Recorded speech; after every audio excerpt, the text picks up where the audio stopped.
Australians are waking up to the sad news this morning that Shane Warne has passed away. The cricket legend died from a suspected heart attack while on holiday in Thailand. Warne was found unresponsive in his villa in Koh Samui and tragically could not be revived by medical staff. The Australian cricket legend is regarded by many as not only the best leg spinner of all time, but also the greatest bowler the game has ever seen.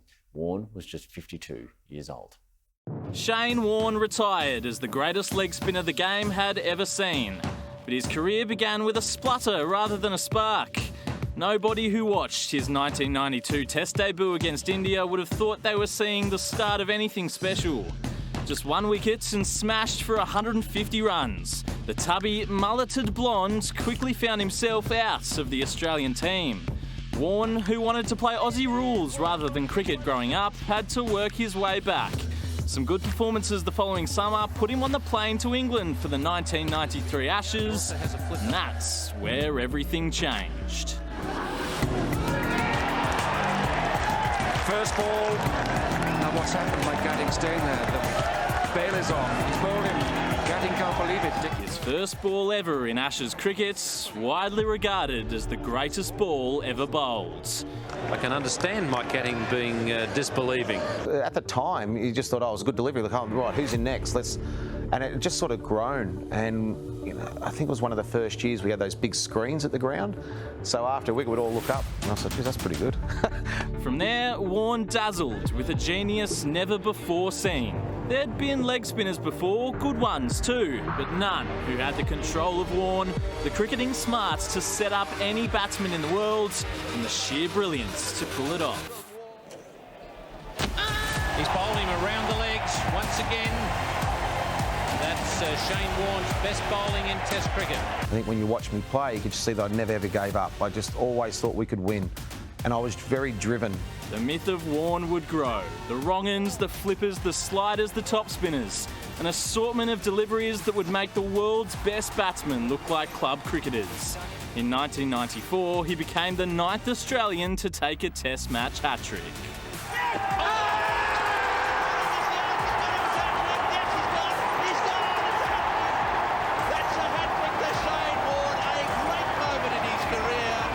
Warne and fast bowler Glenn McGrath were the most devastating 1-2 punch in world cricket, and they were a huge part of Australia's unprecedented success. Warne, the greatest player in what most would consider the greatest cricket team ever assembled. Australia would win 8 straight Ashes series across 16 years, celebrate World Cup glory and record-breaking streaks of Test victories. His bowling feats were the stuff of legends, but he was also accomplished with the bat.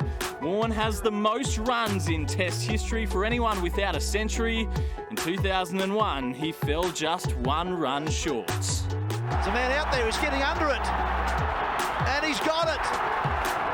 And Shane Warne tragically finishes on 99. Warne was always the centre of attention, but not always for the right reasons. And on the eve of the 2003 World Cup, world cricket was rocked. Australia's golden boy banned for a year for taking a banned diuretic that Warne always said his mother gave to him to lose weight. I never ever blame my mum, ever. And it sort of annoys me that people blame my mum. It wasn't fair. All I said was, I got it from my mum, because otherwise people might have thought, oh, diuretic, where'd you get it from? Black market. I was just being honest about where I got it from and how simple a mistake it can be for anyone. A year in the cricketing wilderness, and some thought that might have been the end for the ageing Warne, but he would return better than ever. The 2005 Ashes, a series Australia would lose, but it was Warne's finest with the ball. Bowled him.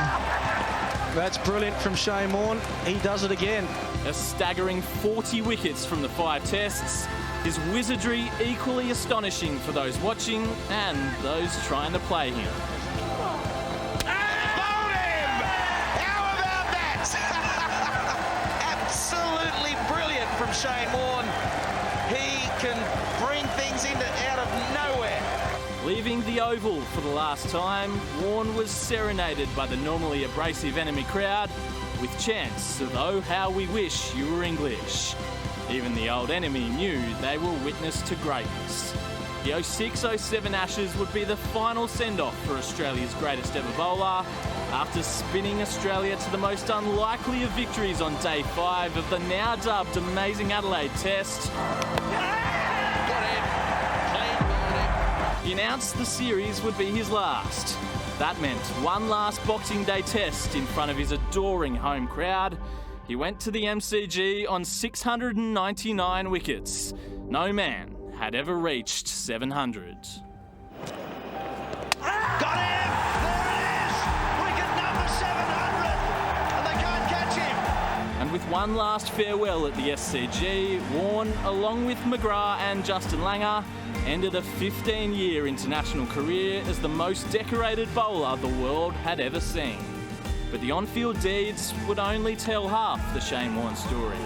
He was a global celebrity like no one before him. In what could never be described as a high-octane game, and leg spin hardly thrilling, Warne was electrifying. He brought a swagger to the game. A cheeky smile and confident demeanour made him as much a crowd favourite as his extraordinary talents. Swashbuckling on and off the field, Warne became bigger than the game he was playing. An icon that transcended cricket and a legacy that will live on for generations. Shane Keith Warne, a genius, a champion, the king.